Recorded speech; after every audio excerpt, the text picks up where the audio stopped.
All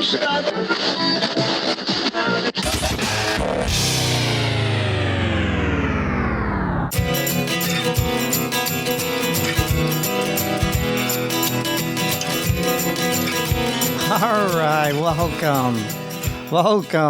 welcome to the season finale of season 1 of the Guys Telling Stories podcast. We are pumped up. I'm excited. Yep. So what we're going to do today is kind of reflect on our 11 guests this season and maybe trade a couple stories. Obviously, I've known my partner here for 5 or 6 years, and maybe we'll get into revealing some secrets about each other and having a little fun. Bill and I are friends outside of the show, and season 1's coming to a close. What is happening in real life, too, which I'm really pumped about, is we're taking a vacation. Yes, we are. Yeah. We posted an episode just last week, and it was great, and now we're doing our little wrap-up, and we're going to head out, just take a short amount of time off, and then start working on season 2 and getting you some fantastic guests. We already have a few lined up and a couple more in mind. Yeah.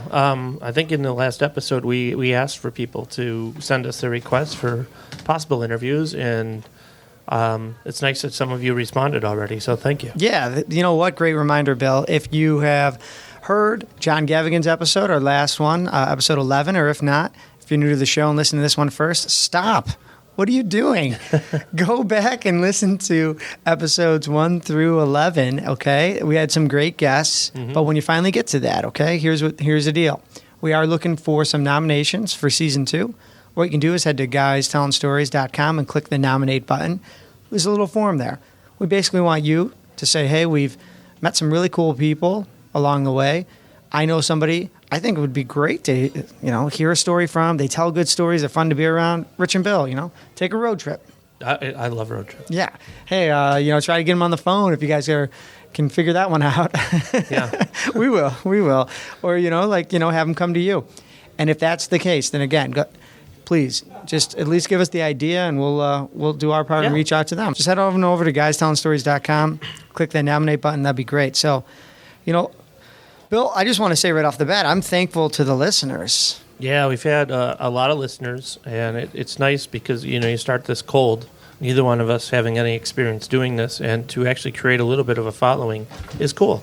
It is. And Bill's right about that, and I would agree. Thanks for following us. Thanks for listening to us. You stuck with us for about good 2.5 months, and I got to tell you, Bill, you can chime in on this too. Sure. It was a lot of effort. In our unique spare time. It sounds easy. I'm using the phrase unique spare time because you have a full-time job. I have a full-time job. We all have hobbies, families, friends. And in the meantime, we're trying to bring all this equipment to wherever the guest is. Some of them we knew. We're going to get into that. Some of them we met for the very first time. We've never talked to since. No, we could be dead. We could be dead? We went to there. We don't know where we're going. We could have died. You're right. But we're still alive. But drove to the Finger Lakes in a snowstorm. Oh, yeah. We're going to get into that. But it was a lot of effort and it was a lot of fun. So I got to say, Bill, it was all worth it. What do you think? I think it's great. I think it's a good time. It's fun to do. And obviously some people have responded very positively. So, yeah, let's keep doing it. Yeah. I was flattered. It happened basically just last weekend. That was literally the first time when somebody came up to us, was thankful. They stopped us. I think we were out to dinner together. They stopped us at just outside the bar when we were leaving and said, "Hey, we love the show." That's cool. That was cool. That was really good. I really think it's. Must have recognized our voices because there's no video to this. Yeah, there's no video. We don't take enough pictures. I'm working on that. I'm sure you will too, Bill. But when someone's asking about the show and giving us the feedback that we need to hear, we're just so very thankful. Oh yeah. Yeah, so what do you think? You want to get right into it? Sure. What do you want to do? Here's what I was thinking. Why don't we start it off in the beginning, okay? Sure. Want to go in order or No, I'm going to throw a question at you. I love it. Okay, here we go. Let's start out with, I'll ask the first question. Let's start out with favorite opening story, meaning we meet these guests, sometimes for the first time, sometimes they're friends, and they start talking. Whether we say bring them back to the beginning, whether we ask them for, where'd you start out? What story do you remember? Who told it that you think was your favorite opening story? I don't the favorite beginning of any interview. There you go. I don't want to blame. I don't want to hold a story attachment to this. The episode 10, the Joe List. Okay. He was instantly comfortable, and instantly. He was no different at the end of the interview than he was in the beginning. He sat down. I believe he instantly gave us a compliment, which is nice because that's always cool to hear. And we were at ease with each other right away. And it was like, let's have a little fun and talk to each other. Comparing that to episode 2, which was when we like tiptoed into Russell Salvatore's restaurant and were scared to death of this guy. I was. You were worried, man. You said you were afraid, and I was like, he could get up and just yell at me, and I could see him throw the microphone. And no. So the backstory with Russell was that I had talked to him on the phone, and I was shocked that he held his own calendar. I guess that's what they call it. Mm-hmm. There was no assistant. I talked to him directly. He said, "Sure, come meet us." We showed up. It was, like 11 o'clock in the morning. It was early. Not as early as Joe's. No, not as early as Joe List. But it was early. It was early. And so we got there in time to set everything up. The place looked pristine. Mm-hmm. Everyone was super nice, but it was completely empty. So you and I got to sort of go, okay, well, now what? And it turned out he was coming from, I think, a doctor's appointment, like a chiropractor or something like that. Yeah. And so we had some time to sit and wait around. But you're right in the sense where Joe List kind of sat down and said, hey, I'm ready to go, guys. Here's a compliment, and I'm 100% comfortable. I think he said, oh, wow, this is real. You guys have a real computer, and I'm not in someone's basement. Oh, I wish I could see what he has experienced. But thank you very much. You're welcome. Thank you. You're welcome. That's Lori in the background delivering beers. Hi, Laura. No, but getting back to Joe List, consummate professional. He was going to be on stage 2 more times later that day. Yep. He was on stage 2 more times for probably about an hour the night before. He was on stage the night before. Twice. Yeah, so... They do 2 shows. Yeah. It was a Friday night. But anyway, and then we get to Russell's, and we always use this phrase like dressed to the nines, or he was wearing a shirt that had to be custom made. I have never seen a collar like that. Don Cherry-ish. I'm going to tell you, I know what you're getting at. It was it was close. It was close. It's getting there. But he was ready to go. Do you notice his collar on the sleeve? What do you mean, like a tuxedo collar? Like cufflinks? No, not cufflinks. Normally people get their initials put into them. Those... Yeah. Well, no, not really, but sure, I've heard of it. He had a signature. He had his signature sewn into his shirt? Yes. Oh, my God. Yeah, Wow. It was We've never talked about that. That's cool. No, I just hit me. Well, you know what I did, though? He was our second guest. I found out he has given away this book that he had written. He was interviewed for a couple of months, and he had written. And I also heard that he sells it. So I went to the library. I got it. And I wanted to make sure we were prepared. Yes. Tons of great stories in the book. It was our second episode. Oh, I know what you mean, And he was prepared to tell those stories. And it was the first time I interviewed somebody in my entire life that I did not know. Really? I knew Jason. I knew Dave. Okay. I figured in your business you had interviewed people who were... For work, like not to sit down and get personal. Yeah. It's different. Yeah, no, I hear what you're saying. So I guess for me, in terms of like opening story, he was ready to go, and everything in that book, he basically went right through. It was great. Mm-hmm. I was like, yep, these are great stories. I wish we could have talked to him longer, and I got a feeling though, if you think about it, I could probably look it up right now, but that might have been our longest episode. We can probably go there right now and just talk to him. Really? Yeah. Yeah. Not on. I mean, we could set all this up, but he wasn't done. He talked after we were well done. Maybe we'll touch base with him again sometime in the near future. Were you allergic to anybody? What does that mean? Well, do you have any allergies from any of your interviews? Real allergies? Yeah. No, so I'm going to kick it back to you. Were you allergic to anyone? Yes, my most allergic guest. I did not know what you're getting at. It was Jared Miller. That's an award. Oh, I see what you're doing. Yeah, I'm going to make it. Let's turn this into awards. My most allergic guest was Jared Miller. You know, we said it in the intro, right? You are literally allergic to lots of pets, other things, and we go and interview a pet expert. I kissed your dog once. There's a picture of that. Yes. And I paid for that. So what were you? So did your dog.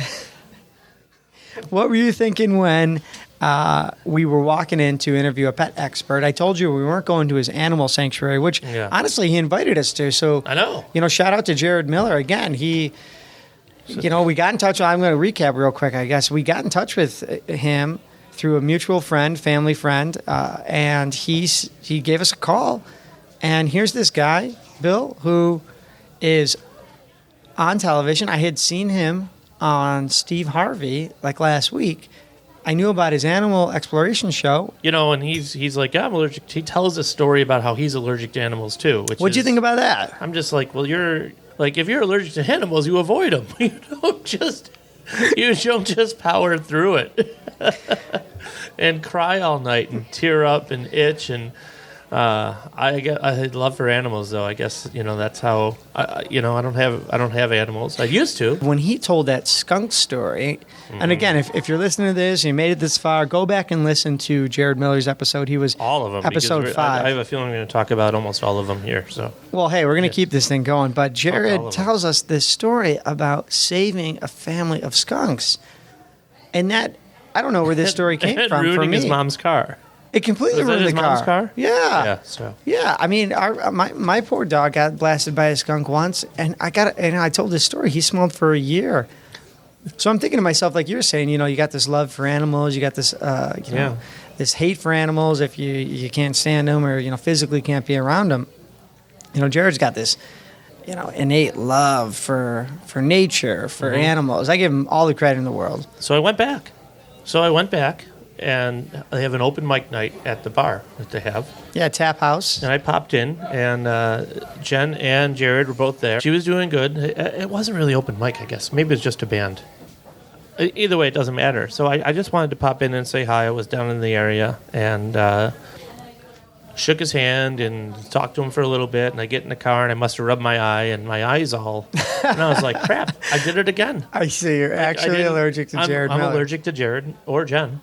So there you go. That's the most allergic guest. All right. So, Bill, let's move on to another question. I'll throw one your way. Tell me what you think. Okay. This is going to be favorite episode to record. Now, there might be some behind the scenes things that happened. You might have been coming from a place I wasn't there. I don't know.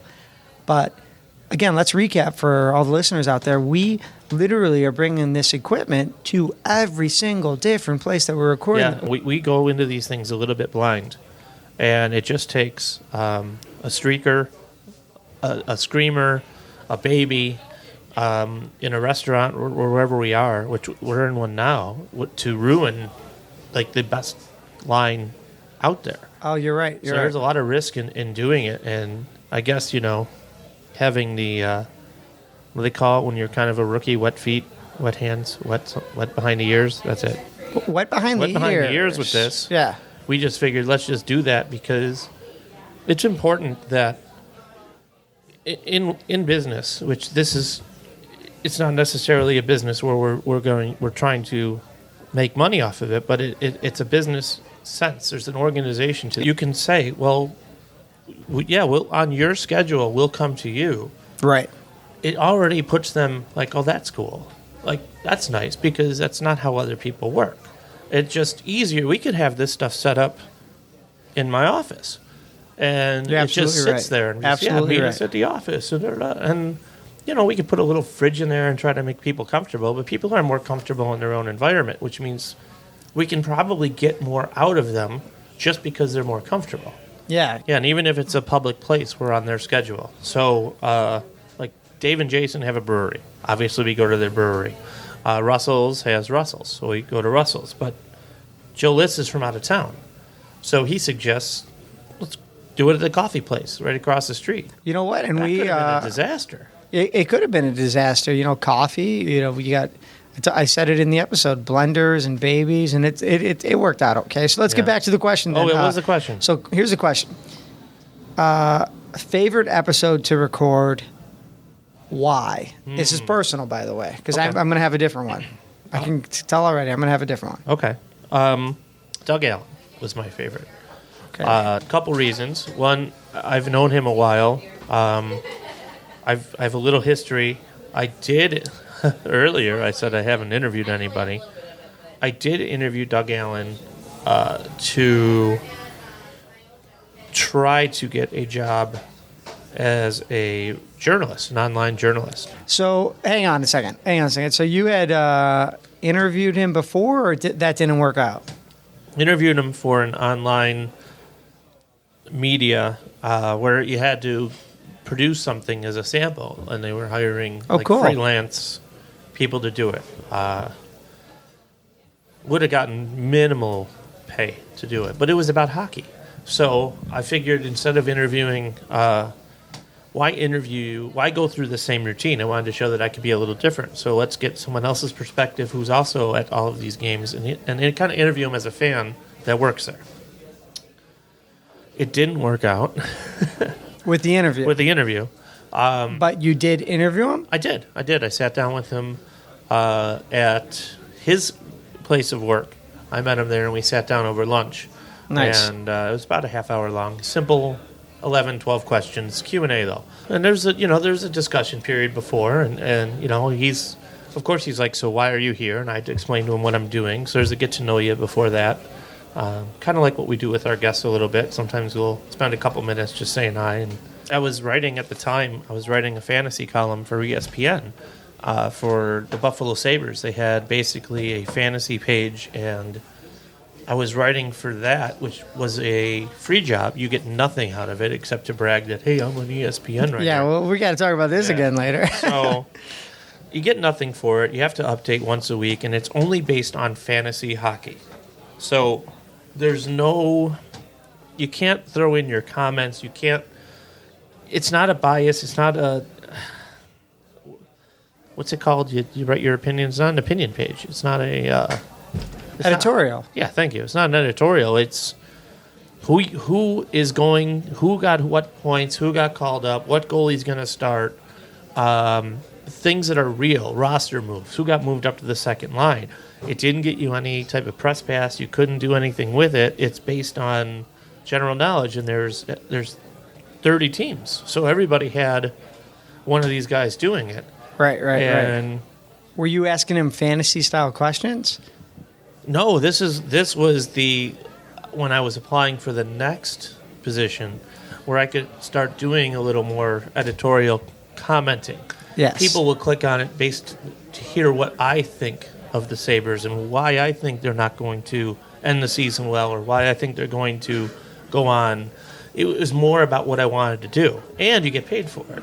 Yeah, that sounds pretty good. So, but that's how they asked for it. They wanted to know that you could sit down with somebody and basically, how are you going to get your information? And I basically chose the wrong format to do that. I just thought it'd be kind of cool to interview somebody different. Give them, they probably got hundreds of people applying for this. Right. So I'll do it a little differently. Maybe it'll stand out. Maybe they'll call me. Maybe it'll come down to a final five.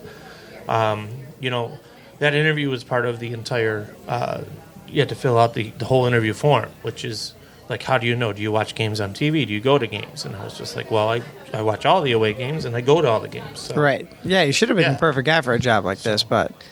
All right, so I got to think my favorite episode to record.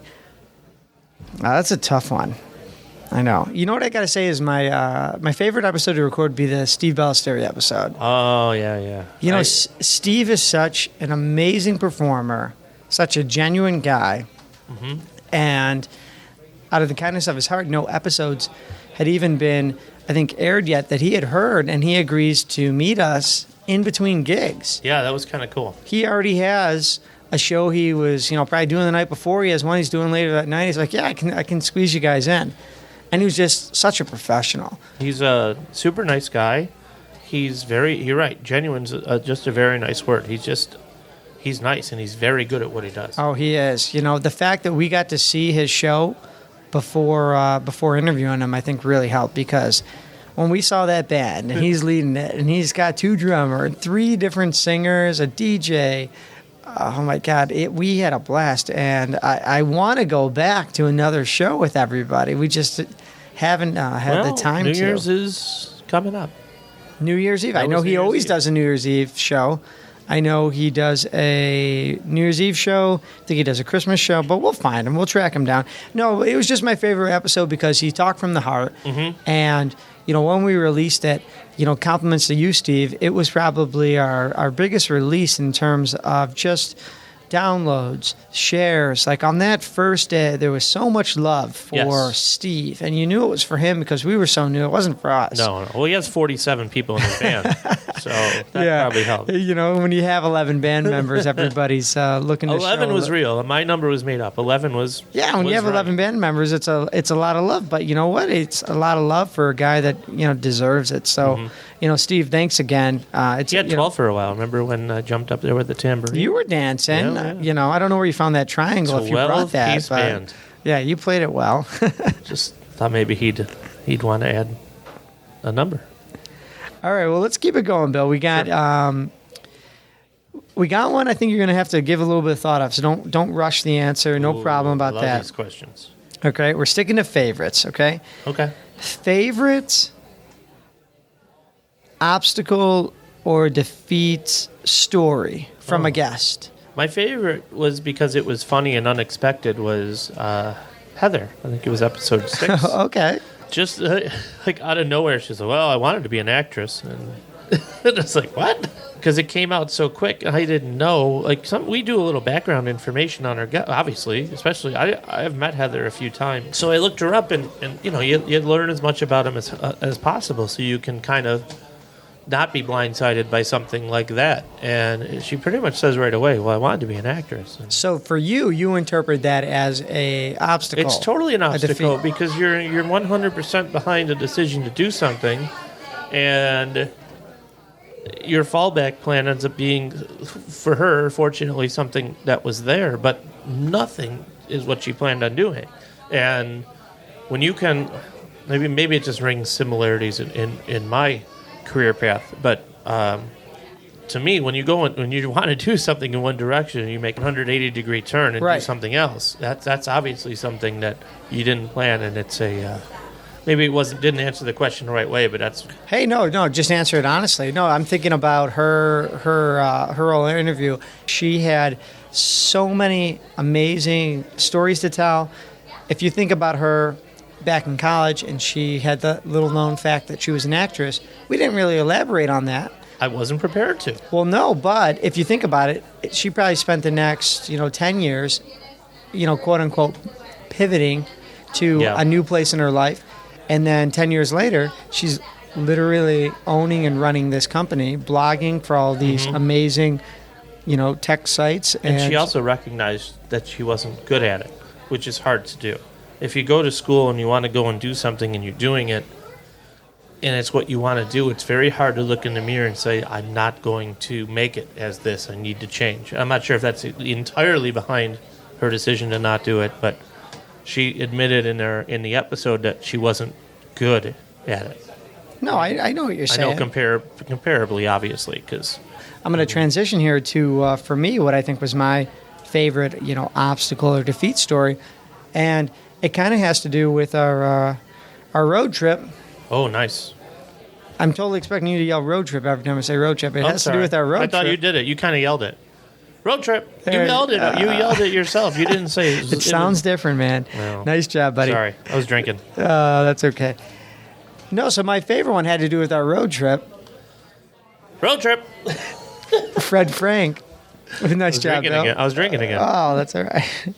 It had to do with Fred Frank because for Fred, he and his family have been growing grapes to make wine for basically 4 generations now. They've seen ups and downs from the 50s, 60s, 70s, 80s, 90s, whatever you call the double O's, and now into the 2010s. I think what everyone calls Is that what we're doing now? Double O's? Double O's.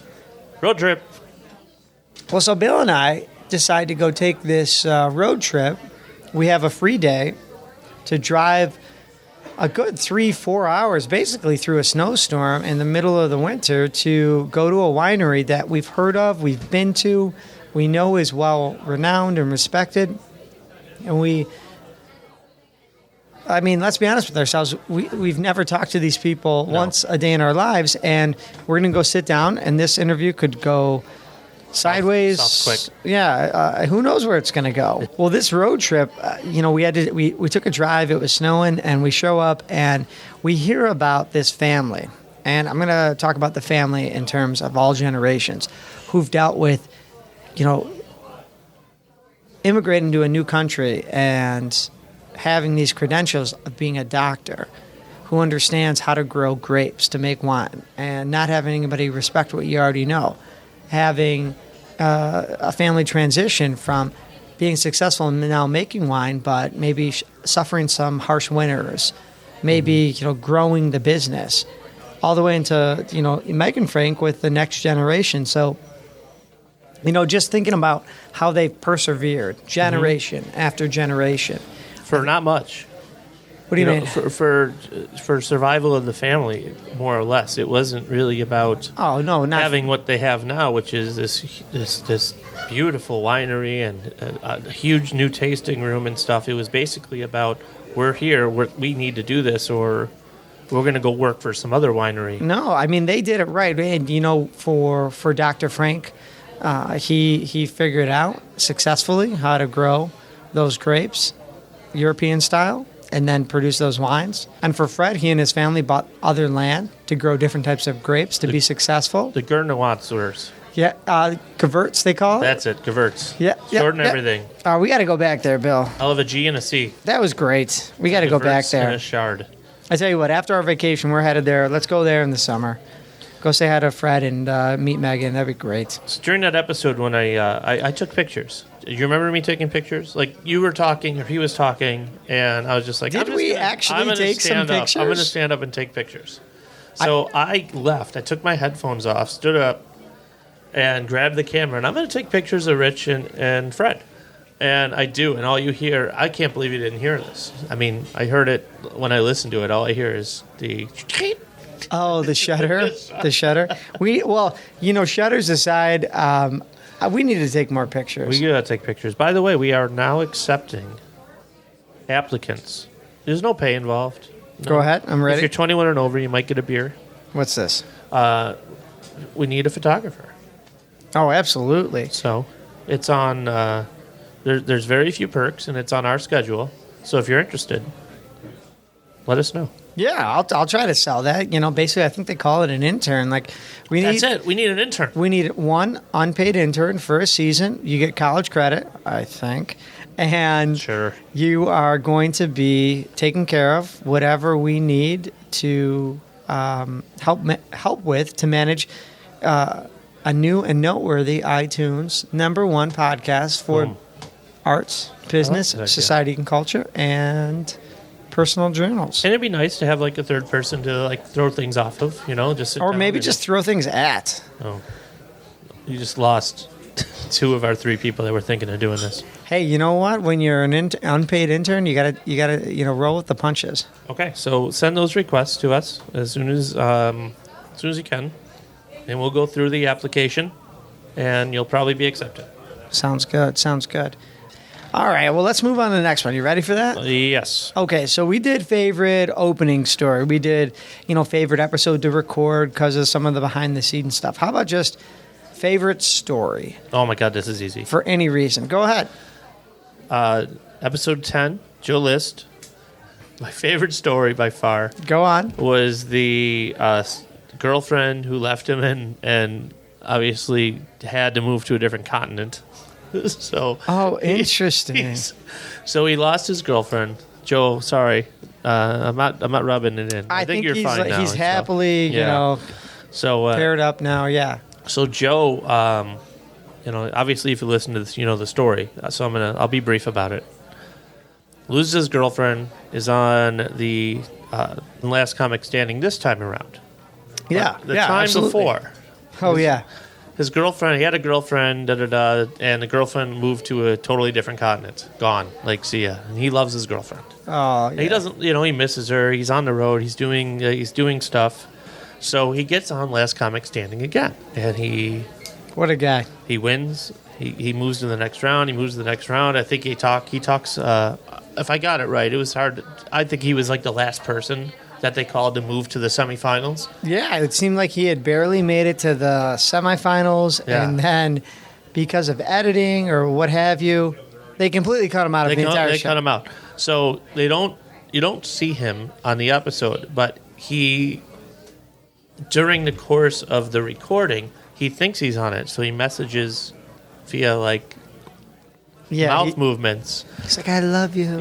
To his ex-girlfriend, and then he proceeds to tell her and a bunch of other friends about it. You gotta watch it. You gotta watch it. You gotta watch it. I got a big surprise for everybody. And then someone calls him out, and he's like, "You serious?" Like, he's like, "Is this some kind of joke? You weren't on any of the episodes." Yeah. So that was my favorite story because, two reasons. One, it's funny.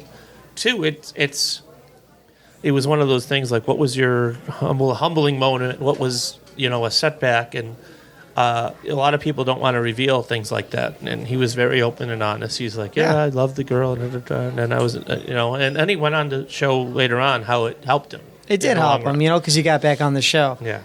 One more thing about that whole thing. I listened to that episode. We cannot record that early in the morning. I am deficient in every area. I don't talk much. I'm just like moaning. It's Saturday no longer morning. Interview these before 10 in the morning is not a time to sit down and talk to people. No, I agree, because Saturday morning for me, I got compliments from family that we sounded on point, but I think that had more to do with Joe than it did with us. No kidding. Of course it did. Well, I had 3 cappuccinos.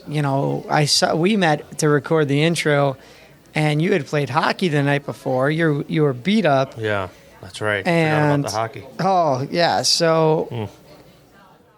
And some people were asking, "Did you really play hockey?" No, you're in a league and you play ice hockey. So and it is as painful as I described it.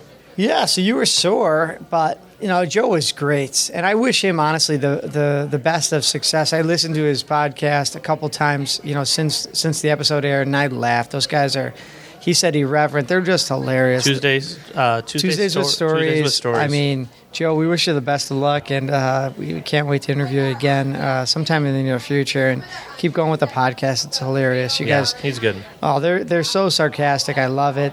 They're just sitting there funny. Going, "Oh, he's hilarious!" Like I listened to that episode one a of few my favorite times. comics. Yeah, he has a couple. Even in our little half hour sitting down, he just some of the little things that he throws in subtly. Oh, exactly. That's my kind of humor. And Joe, if you're listening, the sheer restraint you showed for not making it too dirty or irreverent, I much appreciate. So, I got to say though, kicking it on over to my favorite story, I got to go back to episode 1 for me. It was Jason and Dave. Those guys were working the entire time we were setting up. We walk into a brewery. I want to say it was like a Wednesday, and Jason's meeting with some business partners. Dave is literally brewing beer. And while we're getting ready, they're also planning like a little event. And when they end up sitting down and telling us that story about the commercial keg cooler that they're transporting across state lines, and it's taken them 2-3 days to tear apart, and they're drafting designs and sending them to architects. Lanoy? No, I'm just. Have you ever met anyone named Lanoy? I'm gonna give you. We're gonna play a game with Bill. It's called Guess the Name of the Cooler. Oh, I know, and I'm just giving them a hard time. Oh man. No, so we made that little slide. That's how I remember Diana. So they have this cooler keg Diana, and they're ripping it apart and they're buying it online. And I just give those guys like a ton of credit because they actually were sharing these stories right off the bat. We asked them about defeats. Yeah, that was a good one. That was like my favorite story. It has any ounce of me that wanted to ever start a brewery disappeared after that story. I want to go support breweries. Yeah. I want to say, nice job, guys. What a great business. But, wow, the hard work. And those guys are still working hard. I know we talked about their win at the Beerology event, and they just were in it again. I wish them the best of luck. I don't know, if the results are in yet, but good for them. Yeah. And by far, just hearing that story just made me smile and laugh, and everyone loved it, and that was my favorite by far. That was cool. That's also where we had our podcast release party, which is basically to invite our family and friends and future guests to, let them know that, hey, we're serious. We're going to sit down and do this, and we're going to do it the right way. And they were very good hosts. It's a great place. I go there after work on Thursday nights, and I love it. I love the staff. I love KB. It's a great place to go and hang out. Yeah, and we have been back there since. I remember you said we got to go back. We brought the family there. We did one of those beer, chocolate, cheese, wine pairings, and it was fantastic. Yeah, so let's bring it on down to looking at the season as a whole. I think we touched on a ton of guests. I know we're going to probably talk about a few more, but let's wind this thing down to maybe some of the more personal behind-the-scenes stuff. What I'm talking about is, Bill, for 2.5 months we've been working on this thing, and like I said in the beginning of the show, we did some late nights, some unique spare time. It took a lot of people. We're really thankful for all the amazing support from the guests, but, how about, a little reflection in terms of, let's start with the favorite part of the whole season. Favorite part for you. Now, I'm not talking about guest or no, interview. I know what you're saying. Nice part is it's brought me out of it's brought me a different appreciation for the work it takes to do these things. And in my world of DJ and entertainment, it is a lot of people that sit down and have radio shows and have weekly appearances and have these set schedules to do things. They have families, they have friends, they have obligations outside of that, even though that's their main job. And I always used to think that, oh man, these guys have it super easy. Like, they don't have to go out, they don't have to set all this stuff up, they don't have to set up these speakers and go bounce to weddings. And it's nice to appreciate what some of these people do, even if they just show up to work and there's a studio all set up. It's still, you have to bring it every time. You have to get in front of a microphone and put on a 4-hour show, 5-hour show on the radio, and you could be sick, you could be hungover, you could be just in a bad mood, you could have had your car hit, you could have before you showed up, and it's nice, you put the headphones on, you kind of get away from it, which is also kind of nice, kind of leaves you there, but it's definitely a new appreciation for some of the on-site people that I listen to. That's cool. My favorite thing is that I was able to sit down and do it and enjoy it and hopefully do it well. At least it's something that I'm proud of sitting down and getting through a season. No, I'm happy. I'm happy that you said that. No, that's cool because I don't know any of those behind the scenes people, and honest to God, I don't really judge too many of them. With a radio, you change the channel if you don't like what you hear. That's right. It's on presets in your car or something. You still turn back to that same station at that same time of day. So that's good advice. I gotta say, just thinking back, my favorite part of the season had to be, kicking it off with you. We throw this little podcast release party, and all these people show up. Yeah, that's cool. And we had some T-shirts, samples that people had sent us, and we will get the merch going for season 2, I promise. But, family and friends come out, and they like the show. They support us online. They subscribe. It meant the world to me. So I'm looking forward to, ahead. I know we'll probably get to this portion of the, thinking back. I'm looking forward to podcast release party season 2. I was going to ask you about that. I was not going to do it on mic, but there's no way we are not having a season 2 release party. I got a feeling we got to have more than one. Maybe an end of the year party. If we get our act together, some people would love to end it with us too. They'd love to be here right now, cheering us on. We could do this thing live. It's guys telling stories on Facebook. That's really easy to just throw up a little message and be like, "You guys should have a season-ending party, and we'll figure it out." Yeah. So a bunch of people want to do that. Do it. Yeah, we could definitely do that. But we will have a season 2 release party. And for the listeners that aren't nearby, what we'll try to do, I promise, this is going to be crazy, is just stream live or share some technology, pictures, something. So you can still be a part of it. And I know we're going to try doing the radio. I got radio in my head now. The telephone. We're going to try a telephone interview at some point here, and hopefully we can get that worked out. I know, man. It's probably not even called a telephone interview. We got to try the Skype. Hey, well, how about any guest you just want to give credit to, for any reason? What comes to mind for that? Mike Schatzel, his interview when he sat down was very. It's a path. He doesn't stray from it very often, and he starts talking about basically, he was a busboy when they needed one. His dad had the place, and went right through it. And it basically, he never strayed. Mike is out there opening these restaurants, partnering with other people, and I'm looking really forward to his brewery. Yeah. One thing we had to cut out, but I mentioned it on, I think, a Facebook post was, we had this beautiful setup at one of Mike's restaurants, and he was facing the window, but it's a giant window, and it had been a little while since we had set up. He showed and sat down, and he's staring out this big window, and this man with a shopping cart shows up, and he is staring at Mike. The shopping cart's full of clothes. I don't know where he got them from. Target? Who knows? And he starts taking pictures, and you're thinking to yourself, well, where would a guy who's pushing a shopping cart get a cell phone to taking pictures of? Through the window, outside. Yeah.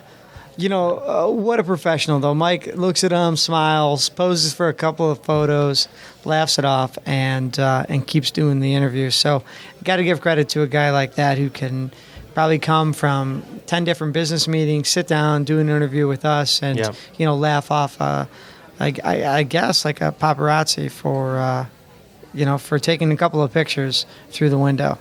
I had something else to jump in and say. The most fun guest? Yeah, that's on here. Yeah. That's the next question. Okay. You want me to do that, or you want to do it? Sure. It was a yes/no question, Rich. I said sure. Yeah, for me, I think the most fun was sitting down with Emily Cluckhone. Really? She is a young business person. She is starting a company that is only basically a few years old, along with her father, and she is grinding out day after day and crushing it. Cool. Yeah, she has given me personally so many insights into how does the Facebook work, the Instagram. Remember her talking about this? Yeah. Now I know why it was fun for you. Well, it was fun because she's talking my language, behind the scenes. If we're posting an episode and we want to get some likes, she's doing the same sort of thing. And, props to her for growing the company along with her whole crew. They're doing such a great job, and I'm a big fan, and I look forward to working with her and talking with her in the future. Oh, I'm not going to remember the name of this restaurant, but we looked, it's like family wants to go for a fish fry. We don't want to go to the same places. Okay. So where are we going to go? And it was, you don't go to a restaurant and just guess. You go to Step Out Buffalo, best Friday fish fry. Yeah. And it was delicious. It was a fabulous fish fry. And the only reason I've heard of this place was because of the Step Out Buffalo and Emily. So thank you very much, Emily. I appreciate that. My family appreciates the good fish fry and the good advice, because otherwise I wouldn't have even known where we were going. Not that, we go to other places and they're all fine too, but it's nice to always go somewhere new and try something else. So that was kind of cool.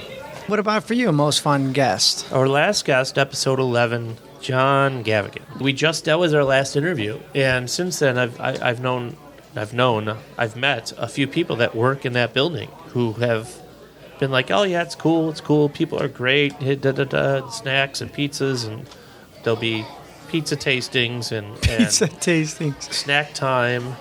Most of the people that do these interviews with us, they come in and they say hi, and they're a little tense. Even some of the people we know in our past. And they sit down, and he showed up, and we're in his place, and he sits back in a chair, and he's just totally relaxed. And his attitude, the reason he's the most fun is I appreciate his attitude a lot. I like the fact that he seems to follow his instincts, and his instincts tell him to do something, and instead of questioning him and basically analyzing his instincts and what his decisions are, he kind of just goes with the flow. And Yeah. I kind of identify with that a little bit, because that's kind of how I like to do things. I kind of, I'll meet somebody and through a handshake, I'll decide whether or not somebody I like, whether it's through one of my businesses or through friendship. And I let my instincts dictate a lot of what I do, and I felt that he had the same type of patterns, and it was kind of cool to listen to somebody who has, I did this thing, and then I decided to do this, and then I decided to do this, and then once I forced something and tried to stay in this business, it didn't, he just kind of goes with the flow, and he's successful doing it. So You're right. To me, that was a lot of fun to see somebody that I can kind of identify with, because Nice. I like doing it that way. I don't like analyzing all of my decisions. I kind of want to make a decision and go in that direction. So That sounds good. No, That's why and he was he was super fun. I loved his opening story about the candy stand with his friends, and and I want to know what John does next, because he's young. I mean, he's not 70. He's a young guy. He's got a lot of energy, and he's probably going to do something else after this. So I'm curious to see what his next step is. yeah, absolutely. So, you know what? Looking ahead, Bill, you got any goals for season 2? Obviously, we want to keep our fans happy, and people that are listening. We want to make it entertaining. The whole reason to sit down and do this is to hope people want to listen. So, yeah, I'm looking forward to the same caliber of guests. I would like to move out of our comfort zone a little. I'm looking forward to maybe, talking to another podcaster. I know Joe Liss has a podcast, but, a few people have sent us emails, and they're interested in talking to us too. So Cool. Bring him over. And I know you're excited about this, Bill, but I say we do a live event. Boom. Yeah. I say we just sit down at Canal Side, we set up our table, we have mics open, we put the banner up, and we just let people roll. Come sit down, tell us a story. And we take, the best of stories. That sounds great. Can't wait to, put out some great episodes for season 2. And let's ride out into the sunset, and we'll be back with season 2 soon. Cool. Bill, I'm happy to be doing the show with you. Yeah, you too. Thank you, Rich. Absolutely. All right, guys. Until next time.